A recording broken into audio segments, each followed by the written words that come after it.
அடுத்து நம்ம பார்க்க இருக்கிற பாடல் திருவிசைப்பாவில் திருமாளிகை தேவர் இயற்றிய கோயில் பாடியதில் 6வது பாடல் பார்க்க போகிறோம். இந்த 6வது பாடலினுடைய பொருள் என்ன அப்படின்னா, வெண்ணுயிர் அணிந்த பவளமலை போன்றவன் சிவபெருமான் அப்படின்னு சொல்கிறாரு.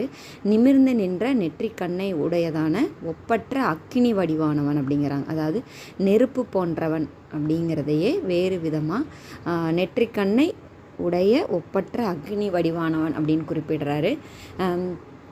அடுத்து என்ன சொல்கிறாருன்னா, வெவ்வேறாகிய அழகிய உலகங்களும் போக பொருளுக்குமாய் இருப்பவனே அப்படிங்கிறாங்க. அதாவது எல்லா உலகங்களிலும் வெவ்வேறு உலகங்களிலும் அழகிய ஒரு போக பொருள்மாய் இருப்பவன் சிவபெருமான் என்று குறிப்பிடுகிறார். யோக முதிர்ச்சியினால் விளையும் இன்பப் பெருக்கே அப்படிங்கிறாங்க. அதாவது யோகத்தினால் கிடைக்கக்கூடிய அந்த ஆனந்தம் இருக்கு இல்லையா, அந்த ஆனந்தத்திற்கு ஒப்பானவன் இறைவன். நம்ம அந்த யோகாசனம், அதாவது நம்மளுடைய பயிற்சி முறைகளை செய்யும்போது நமக்கு கிடைக்கக்கூடிய அந்த ஒரு உடல் ரீதியான ஒரு ஆரோக்கியம் எப்படி கிடைக்குமோ அதே போல் இறைவனை வழிபடும்போது அந்த ஆரோக்கியம் கிடைக்கும். அதுதான் அந்த இடத்துல சொல்கிறாரு. யோக முதிர்ச்சியினால் விளையும் இன்பப் பெருக்கே அப்படின்னு வர்ணிக்கிறார். மேருமலையாகிய வில்லை ஏந்திய வீரனே, மறுபடியும் சொல்கிறார். முதல் ஒரு பாட்டிலையும் அதே கருத்து சொன்னார். மேருமலையை வில்லாக ஏந்திய வீரனே அப்படின்னு. அதே போல் கங்காதேவியை தரித்த சடைமுடியை உடைய எமது அற்புதமான ஆனந்த கூத்தனே அப்படிங்கிறார். அதாவது கங்கை நீரை தன்னுடைய சடைமுடியில் கொண்டவனே, ஆனந்த கூத்தாடுபவனே அப்படின்னு சொல்கிறாரு. அதுக்கடுத்து அழகிய பொன்னால் செய்யப்பெற்ற பொன்னம்பலத்தில் உள்ள அரசே அப்படின்னு சொல்லி குறிப்பிடுறாரு. இடப வடிவம் தாங்கிய அழகிய கொடியை உடைய எமது தலைவனே அப்படின்னு சொல்கிறாரு. அடுத்தபடியாக உன்னை தொண்டனாக்கிய யான் பொருந்தும் வண்ணம் நீ மனம் இசைந்து அருள்வாயாக.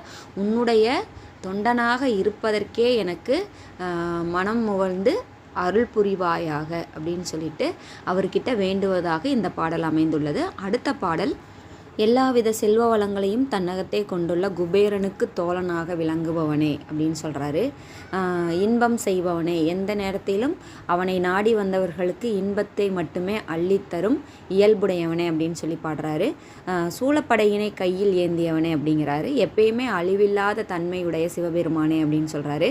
பேரின்ப வடிவனே அப்படின்னா பேரின்பம் தரக்கூடிய உருவத்தை பெற்றவனே அப்படின்னு சொல்கிறாரு. அழகிய பொன் தூண் போன்றவனே அப்படிங்கிறாரு. கற்பக தளிர் போன்ற அழகினை உடையவனே, 3 கண்களை உடைய மேலான கரும்பு போன்ற இனியவனே அப்படிங்கிறார். அதாவது முக்கண், நெற்றிக்கண் சொல்லுவோம் இல்லையா, 2 கண்களையும் தாண்டி நெற்றிக்கண் உடையவன் அப்படின்னு சொல்லிட்டு அடிக்கடி வர்ணிக்கிறாரு. அதுக்கடுத்து தூய்மை உடையவனே, எந்தவித களங்கமும் இல்லாத இயல்புடையவனே அப்படின்னு சொல்கிறாரு. அதுக்கடுத்து முருக கடவுளுக்கும் விநாயக கடவுளுக்கும் தந்தையே அப்படிங்கிறார். அதாவது முருகனின் விநாயகனின் தந்தையே அப்படின்னு சொல்கிறாரு. பொன்னம்பலத்தில் வந்து தரிசிக்க நிற்கும் இந்திரன் முதலான தேவர்களுக்கு தலைமை பூண்டவனே அப்படிங்கிறார். அதாவது தேவர்களுக்கும் இந்திரனுக்கும் தலைமையானவன் யாருன்னா இந்த சிவபெருமான் அப்படின்னு சொல்கிறாரு. அதுக்கடுத்து தொன்னாகிய யான் உன் திருவடிகளை, தொண்டனாகிய உன்னுடைய திருவடிகளை நான் வணங்கியும் என் மனதால் இனிமையோடு கலந்து அனுபவிக்கும் திருவருளை எனக்கு தந்து அருள்வாயாக என்று தன்னுடைய நாவினால் நித்தமும் சிவபெருமானை தொழுவதை மட்டுமே தன்னுடைய தொழிலாக கொண்டு பேரானந்தத்தோடு சிவபெருமானை குபேரனாகவும் இன்பமாகவும் பேரின்ப வடிவாகவும் தூய்மை உடையவனாகவும் கரும்பு போன்ற இனியவனாகவும் கற்பக தளிர் போன்ற அழகியவனாகவும் தேவர்களுக்கு ஒப்பானவனாகவும் முருக கடவுளுக்கும் விநாயக கடவுளுக்கும் தந்தையானவனாகவும் தன்னலம் அல்ல, அதாவது எந்த விதமான சுயநலம் இல்லாமல் தன்னலம் இல்லாமல் இருக்கக்கூடிய தோழனாக விளங்கக்கூடியவனே அப்படிங்கிறாரு. அடுத்து நீ திருநீற்றை நெற்றியிலே பூசியிருப்பவனே அப்படிங்கிறாரு. மேருமலையை வில்லாக ஏந்தியவனே அப்படிங்கிறாரு. கங்காதேவியை தரித்த சடைமுடியை கொண்டவனே அப்படின்னு சொல்லி சொல்கிறாரு. இடப வடிவம் தாங்கிய அழகிய கொடியை உடையவனே அப்படின்னு சொல்லி சொல்கிறாரு.